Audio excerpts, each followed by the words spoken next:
जानवर खरीदते हैं आप, मार्केट से लेके आते हैं, पूरा साल रखते हैं जानवर, मेहनत करते हैं, सब कुछ करते हैं, तो आपके नज़दीक एक जायज़ प्रॉफिट कितना होना चाहिए?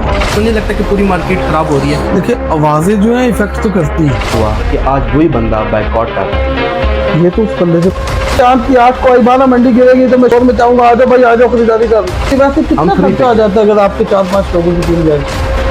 80 लाख का फतेहजंगी जानवर भी बिका, 80 लाख का फतेहजंगी जानवर मेरी वजह से इन सबको जानते हैं। उस वाली देने से पहले मैं वजह बताऊं, नहीं आपको 40,000 मिल जाए और फिर भी आपका दावा ये हमें तो सिर्फ व्यूज बचते हैं, पैसा कुछ नहीं बचता। हजारों लगाकर 10,000 लगाकर 30 कमाएं तो वो जायज है। आप लोग हम लोगों पे तवज्जो क्यों करते हैं, उन लोगों पे क्यों नहीं करते? आपने सिर्फ लोगों के शौक के लिए इनको प्रमोट और शोहरत के पैसे वसूल करते हैं। दुनिया में माइक उठा के आना आसान काम है। और आदमी का पहला सवाल तो ये होगा कि भाईजान आपके लानत भेजने की वजह क्या है? उसको समझ आ गई थी कि ये कहानी मेरी चल जाएगी और ये कहानी मेरे लिए भाई से शोहरत बन जाएगी। कहानीकार ने अपने लिए